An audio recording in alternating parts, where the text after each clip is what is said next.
Hey guys, this is the Belgian Man, and I'm back. How you been? So this is day 3 of drawing until I get to the best I can. So, yeah. I've got a story for you guys today. It's called The Lady. I was originally told this story a few years ago when I was younger. It's about a lady who had a husband and he died. This story takes place in like the 1880s in the Midwest, outback Australia, so like the NT somewhere. But when this happened, her and her husband had 4 kids. Now the dude that said me, their names change depending on who tells the story, but he called them Jack, John, Jill, and Gil. It just said it's easier for me to remember that way. Anyway, so this story follows a lady who was kidnapped by a man known as Jack.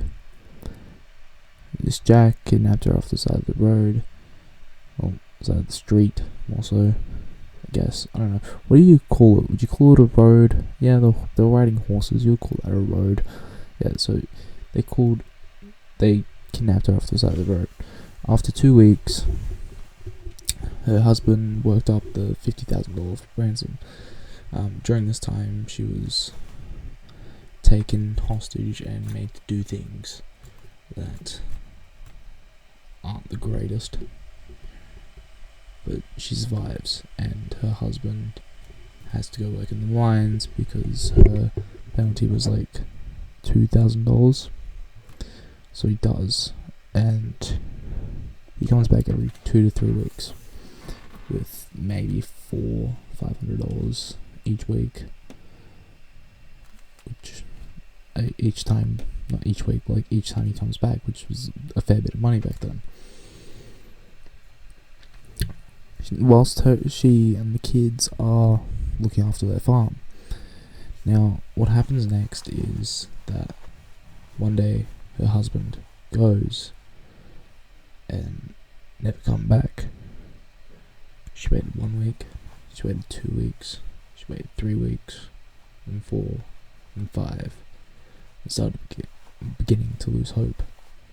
The locals of the area, the natives, the native indigenous people, the aboriginals, kind of took her into the clan, and they started telling her about all their traditions, how they work with the land and survive with the land. Now, what happens is she gets introduced and she loves it, which, it's great. But one day, her husband arrives home. He's missing an arm. He's missing a chunk of his skin on his right plate. Then she goes out to do her daily ritual after her husband comes home. Go to with the tribeswomen and help them gather food. She does this, but when she comes home, her husband had a fit of rage. Armless and skinless, he cuts up one of their kids, Jill. I forgot the names I gave at the start of the story. Yeah, it was 3 minutes ago. But it was Jill that he cuts up. The other 3 are pretty much irrelevant until later. But she cuts off his arm. And makes her believe she's worth nothing. The mother, the lady, when she comes home, sees him and sees her and asks what's happened. But there was no response. Jill was laying dead on the ground. So later, when more and more of this happened, she just stared at the window. Didn't talk to anyone.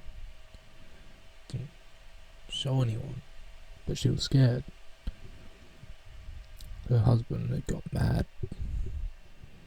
He didn't speak of what happened to him at the mines, or why he didn't come home earlier. But something was twisted. The loving man she once knew was no longer there. Whatever happened destroyed her husband. Now, all she has of him is the great untangle of what could have happened. Why did he attack our daughter? How could I have stopped this? I should have been home. She keeps asking herself this over and over again. She finds no answers. It drives her mad. She goes to the tribeswomen. A couple of days later, they ask her where she's been. She's been alright. And she tells them the story. They gasp in horror. They sent their husbands to go kill the man that killed her child. They do, but as punishment, they all get arrested and lynched.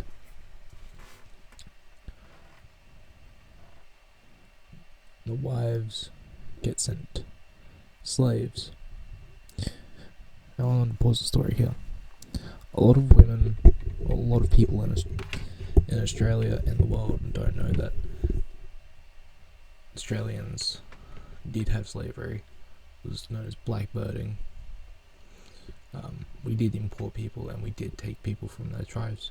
And I want to say that wasn't right, and that we have had prime ministers in the past say we have never had slavery. That's wrong. We've had slavery. It was just not as, I don't want to say the word relevant, but wasn't as common. No, that's not the right word as well. It wasn't well known as other countries who had slavery. Yeah, well, it wasn't as well known. And these women, as the story says, as the guys told me the story, they were sent away to Queensland to work on farms, and paddocks, and more. Now these same women probably had their children taken off them during the 1900s, from like 1901 to 1960, and I forgot the name of that practice, but basically took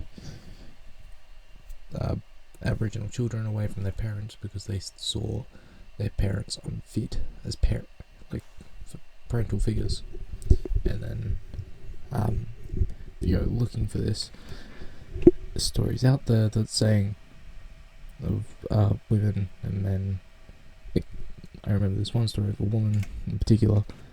She was trying to escape. She wanted to escape, but she was adopted into a family, and the man didn't treat her great. When she went back to the orphanage, they treated her like they always did. One bath a week, it was cold, and it was shared with other people.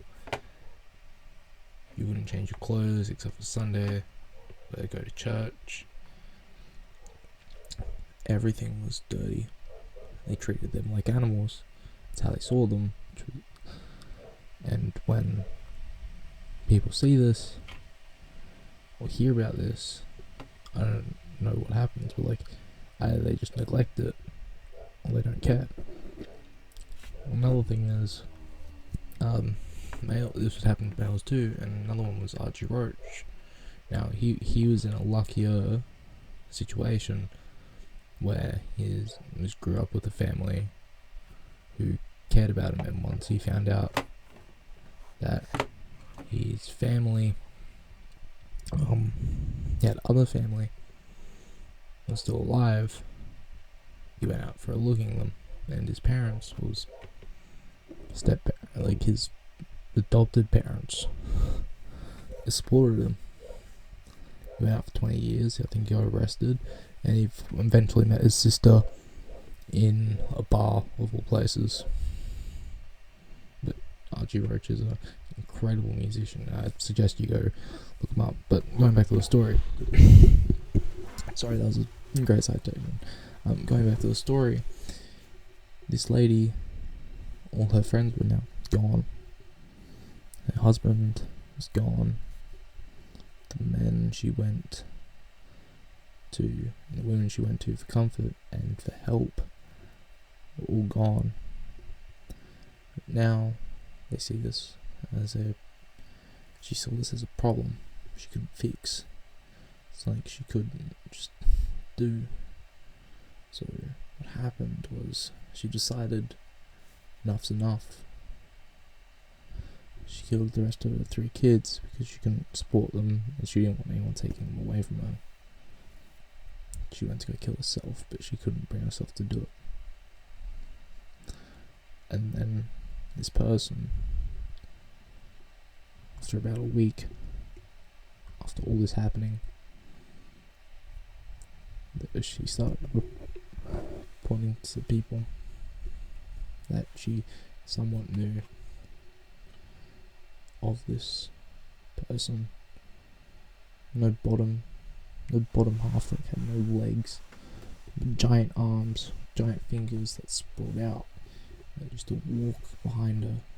She called her Terrorman. The Terrorman. I've drawn him somewhere in this drawing I've done today. But she reported just wouldn't leave her alone. Day in, day out. She was terrified that she couldn't do anything. She was terrified that if she started telling people about this, besides the people she already had told, that she'd be the laughingstock of the town. People she did tell were friends with her husband and were subsequently knew that she wouldn't lie, but also knew that she killed one of their best friends. This gives the story, in my personal opinion, some layer of detail. It's like greater. It's like much harder to find. She keeps going. This thing won't let her go. It watches her from afar, waiting. Curiosity getting the better of getting the better of her. Shooting nothing but lies into her cobwebs. It makes her feel like she can't go to anyone. It makes her feel as if the whole world is about ready to collapse. The whole world is worth no more than what it shows. She feels as if time itself had stopped and she was the last living thing. That all she could do was sit there and think about what she had done. She kept the farm tidy. She cried herself to sleep every night. But before she went to bed, she could hear this thing knock at her door over and over again. Then one night,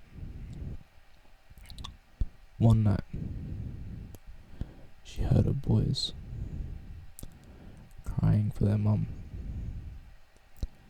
This took hold of her, made her feel she couldn't live anymore. Killed her family. She watched her husband die. She wasn't thrilled, but she wasn't upset by watching him die. In a way, she thought he deserved it, because it hurted him. He must have felt relief, and in that thought, the relief that he got kept her comfort. But she also knew she couldn't do this alone. Her children pop up in her dreams, start screaming at her, telling her how horrible a person she was. And it's all just collided on top with her, made her feel worse and worse and worse, until there was a point where she couldn't do it anymore. She grabbed her gun and faced the demon, or the terror man that followed her. She shot 20 rounds into him, not one doing a single bit of damage. She screamed top of her lungs, telling him to leave her alone, or she'll call the cops. She can't really call them, she'll get the cops. She'll get more people. He never left her alone though. She closed the gates to her farm. And that day, only 3 people would go see her. It was a local officer by the name of John Howard. He'd go check up on her every 3 to 5 weeks. And in his reports, he said to her, he wrote, "This woman, she's completely mad. The farm is dying. I don't know how she's still alive." The second person that would go see her was her husband's friend, Nigel. Nigel would go see her every 6 weeks on Monday to check up on her, make sure she's still alive. And there was her friend Cassie, well, Cassandra, but she called her Cassie. Cassie would check up on her at least once a week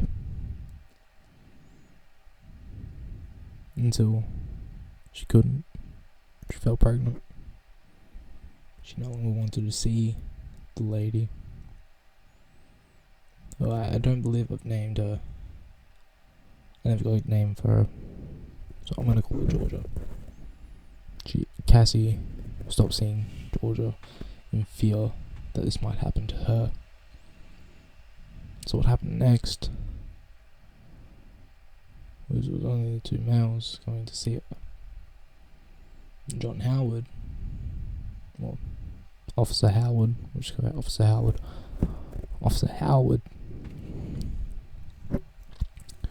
come up to her for a couple of weeks, and then 1 week he didn't feel safe to.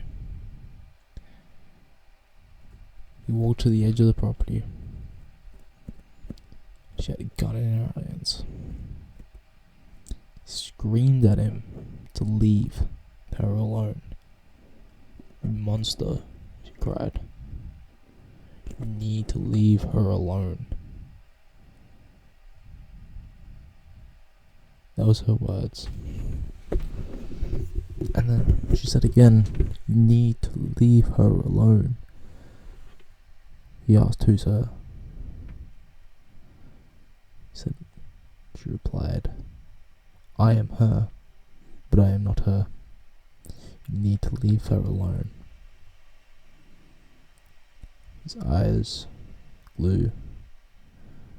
He didn't know what to say. He didn't know what to do.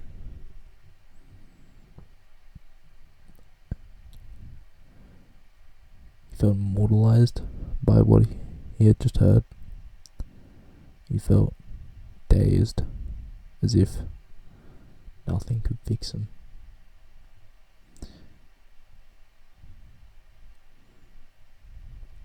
Georgia, the last time anyone ever talked to Georgia was from Nigel. Nigel came in a couple of days after Officer Howard, just to check up on her, and she looked at him,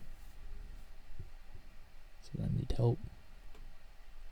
Can you help me? Can you come back tomorrow?" And he came back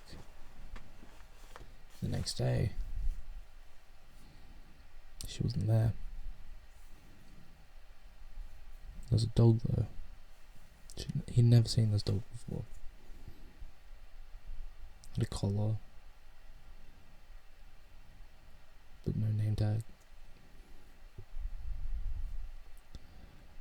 But this dog would stand there, waiting. He never knew what the dog wanted. Never knew why the dog was there, but he decided to come check every day, make sure the dog had food and water. Never left. Dog would roam the porch, just waiting, as if someone was going to come home eventually. As if someone was going to be there for him. But the only person that had been there, besides himself, Officer Howard, in the past 8 weeks up at this point, was Georgia. Georgia hadn't been seen since about a week ago. After she asked for help from Nigel. And Nigel just watched this dog wait day in, day out, waiting for someone. Nigel finally had enough. Decided to open the door of George's house. He smelled the rotting flesh. Now at this point, everyone just assumed that the children had left. No one had gone inside George's house.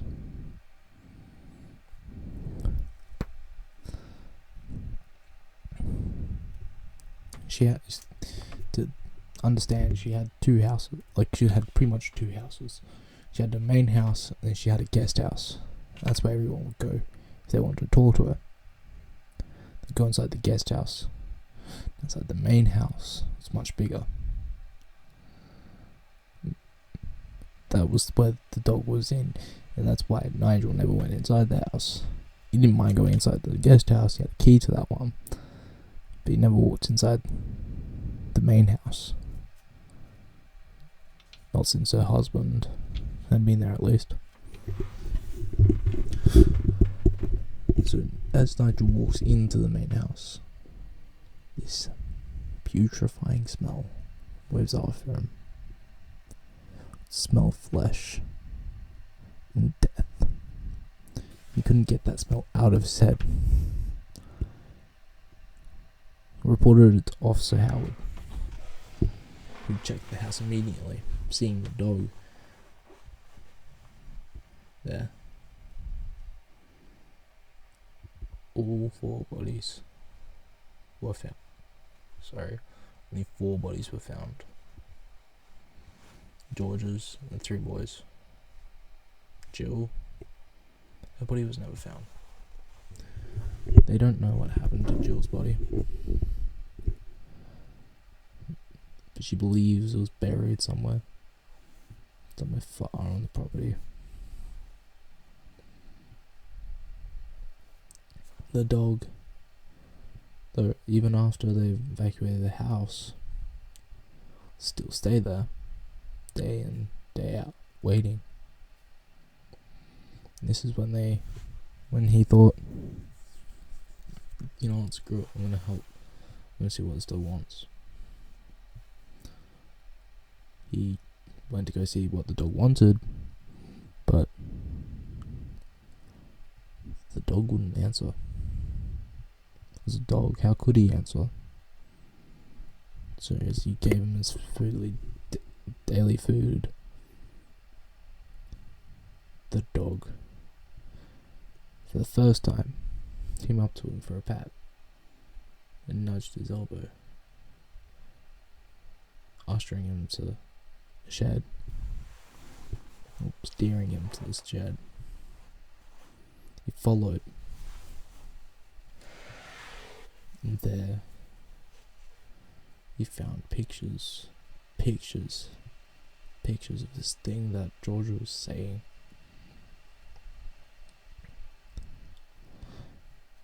He didn't know what to say, didn't know what to do.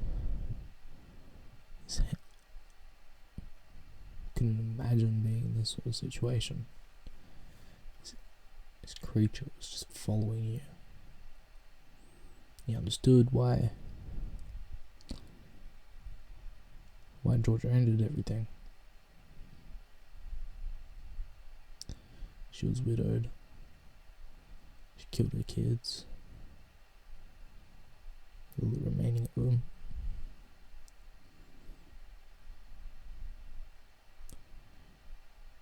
It was the dog. Billy opened his eyes. He cried. It was two paintings. No more photos. Two paintings in particular that stood out. One was Officer Howard. A dark aura around him. Thunder, the background, like a hand trying to grip him. Was the other? Was Nigel? This kind of God-sent picture. Yet with a dark aura. The dog never left that house and died there. But Nigel learned something that day. Someone's asking for help. You gotta give it to them. You gotta help them. Or else it's useless for everyone. I hope you guys enjoyed. That one nearly brought tears in my eyes. This was the Pelican Man. Remember to like and subscribe. Leave a comment if you made it this far. Peace, guys.